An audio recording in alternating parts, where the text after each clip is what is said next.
Assalamualaikum warahmatullahi wabarakatuh.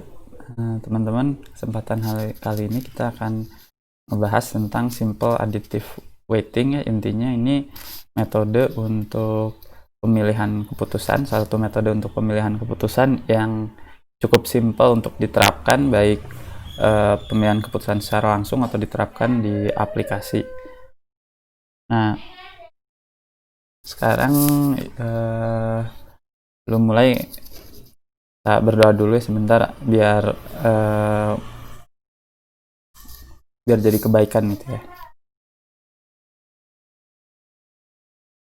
Amin. Nah, sekarang langsung kita mulai aja.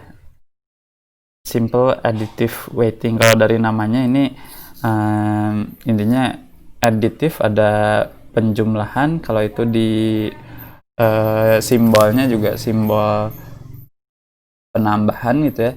Terus weighting berarti ada pembobotan juga. Jadi ada penambahan, ada pembobotan. Ini kalau kita lihat sumber otentiknya ya, sumber otentik dari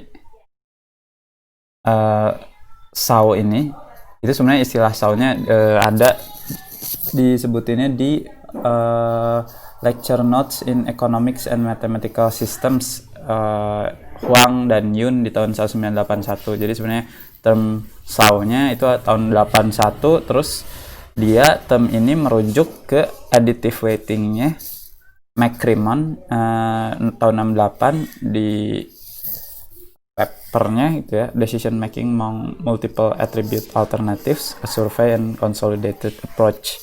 Nah, terus dari paper ini kalau kita rujuk lagi sebenarnya dia ngambil banyak kesimpulannya dari tulisannya Fishburne di tahun 1964, 1966, ada di 1965.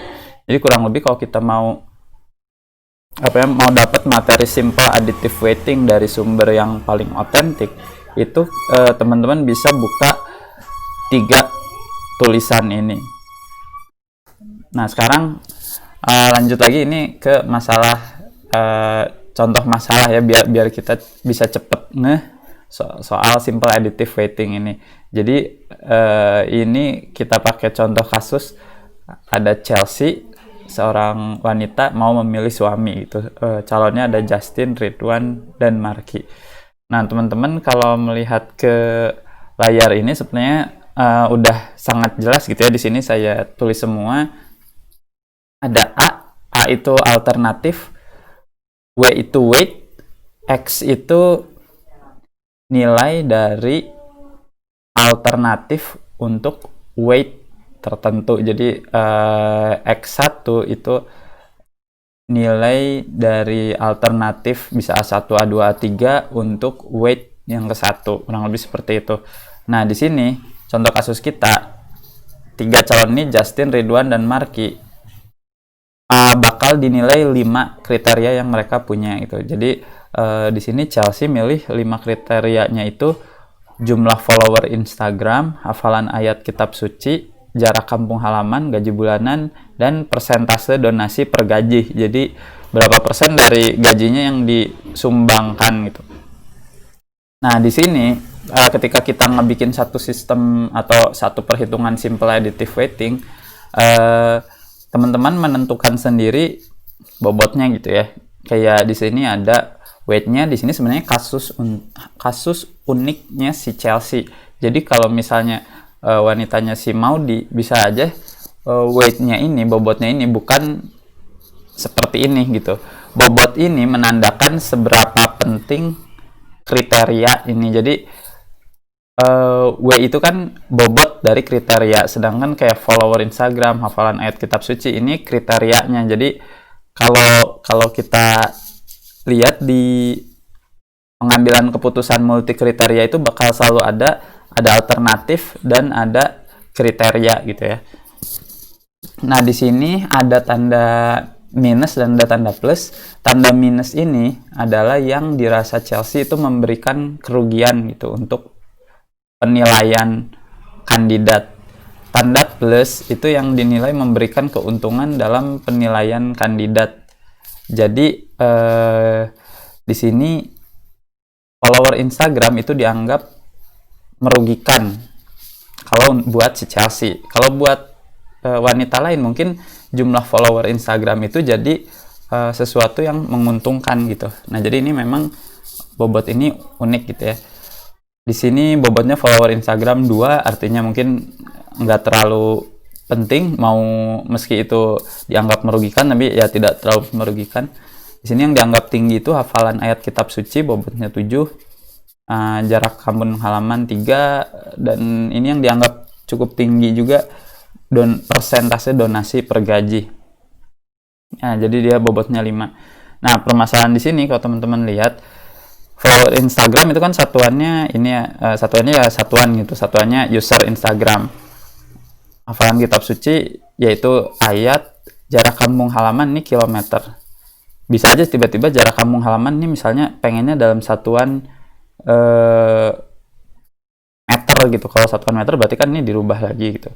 Gaji bulanan ini satuannya juta, donasi per gaji ini persen. Nah, ini kan dari sisi nilai bobot untuk tiap alternatif ini beda-beda, dan dari beda-beda satuan dan dari bobot juga ini bisa beda-beda. Jadi kayak bisa aja Chelsea tuh milih bobotnya ini 20, 70, 30, 20, 50.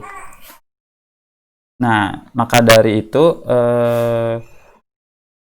kalau kita masuk lagi ke perhitungannya nanti pasti bakal ada normalisasi gitu ya, gimana caranya biar si bobot ini sama si nilai bobot per alternatif ini nilainya bisa sepadan gitu. Nah, lanjut. Sekarang kita lihat. Nah, ini. Jadi step untuk perhitungan simple additive weighting itu ada 2 step besar kurang lebih. Yang pertama itu normalisasi. Ini contoh normalisasi Kali Ciliwung Jakarta ya, biar bisa terasosiasikan gitu. Normalisasi, selalu normalisasi. Pertama, aturan normalisasinya jumlah dari total weight-nya itu untuk weight dari tiap kriteria itu 1 gitu. Jadi gimana caranya sih yang 2, 7, 3, 2, 5 ini kalau dijumlahkan harus 1.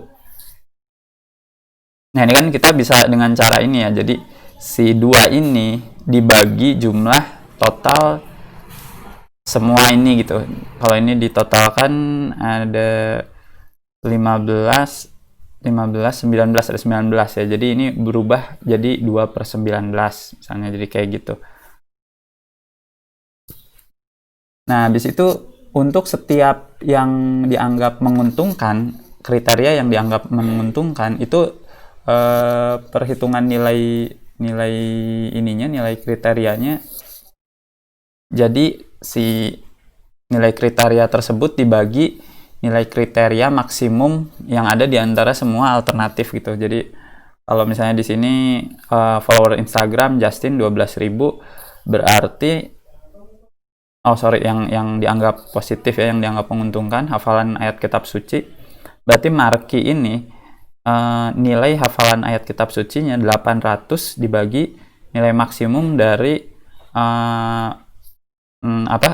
nilai kriteria untuk hafalan ayat kitab suci, yaitu 800. Jadi nanti Marky dapat 800/800, Ridwan dapat 50/800, seperti itu ya.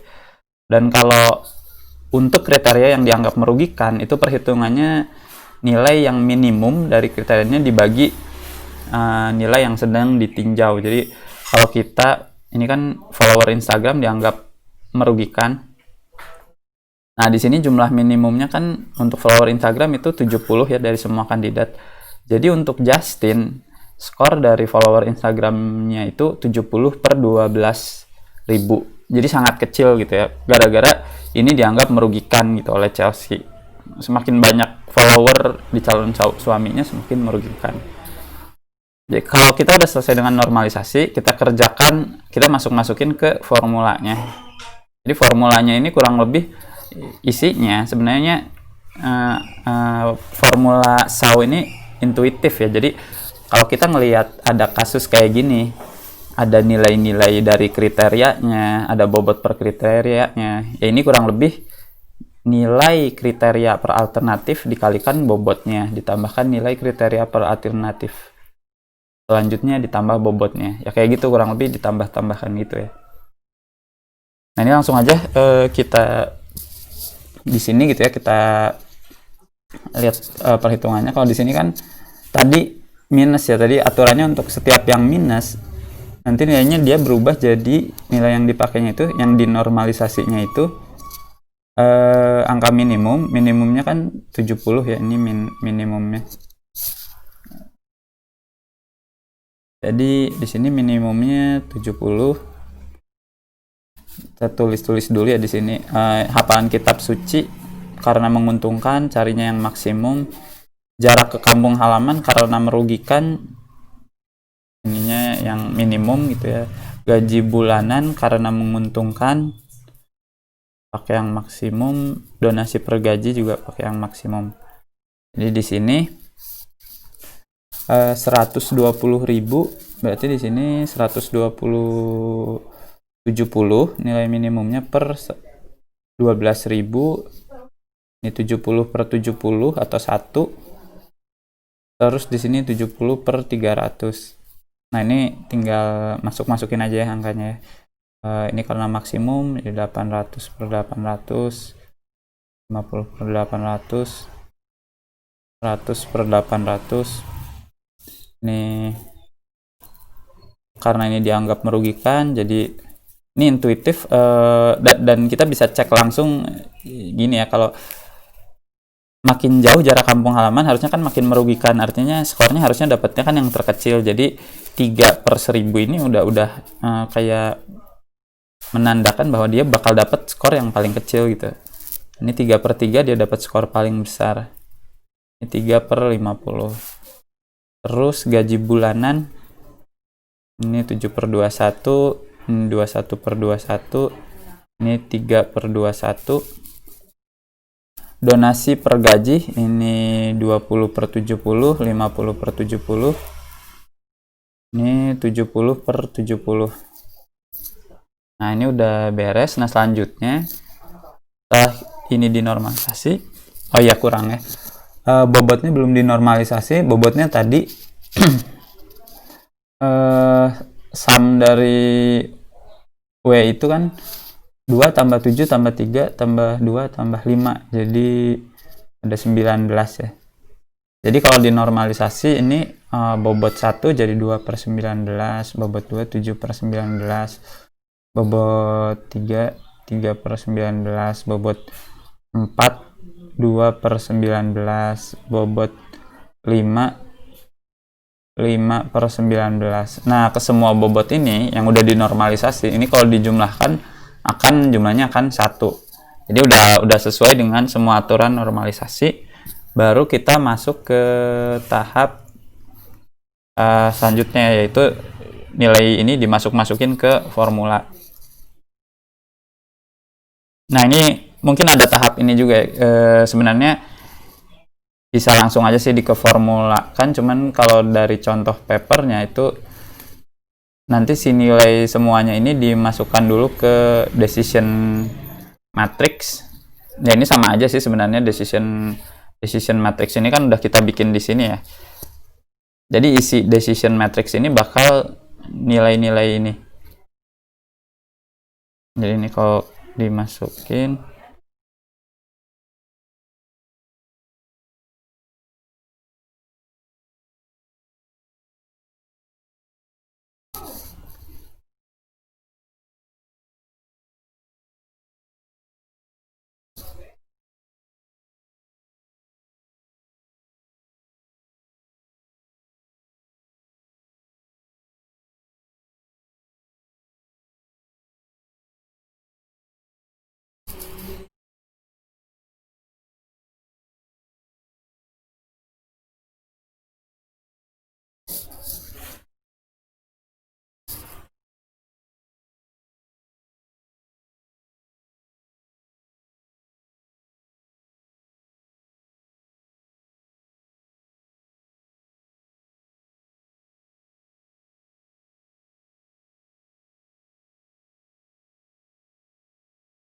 Jadi kurang lebih seperti ini decision matrix hasil normalisasinya.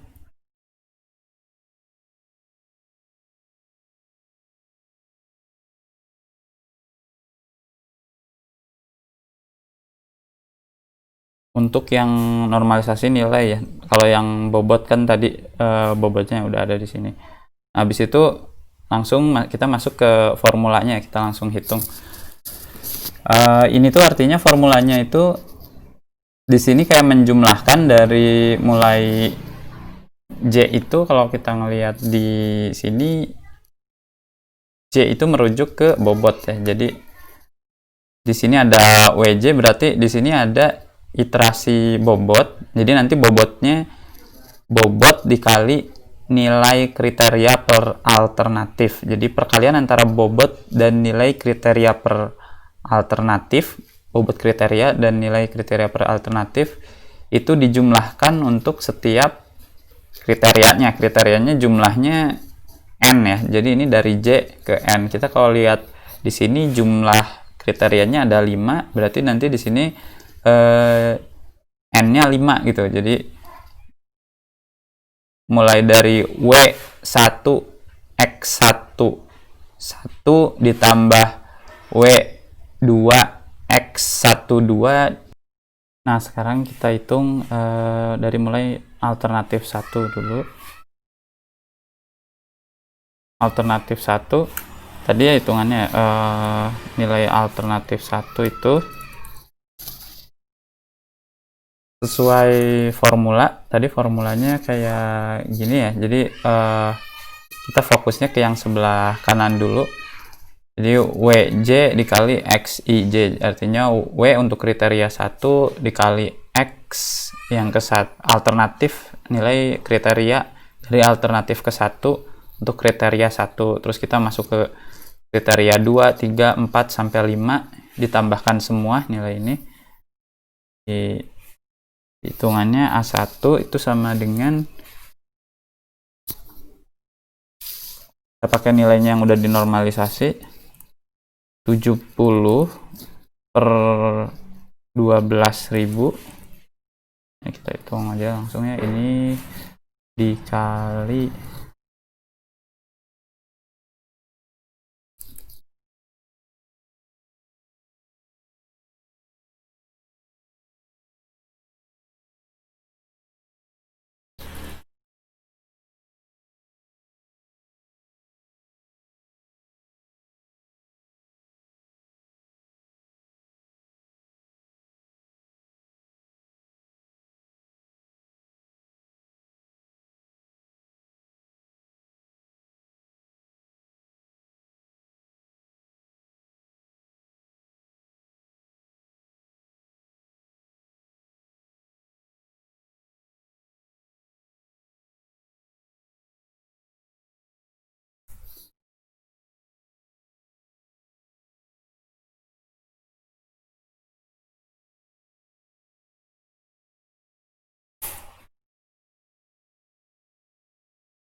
Nah, di sini kita udah dapat nilai dari atau skor dari 3 alternatif ini.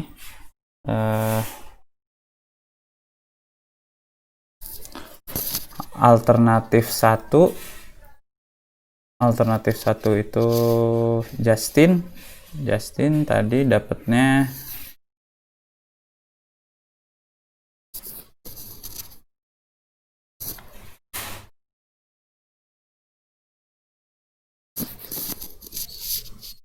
0,1574. A2-nya tadi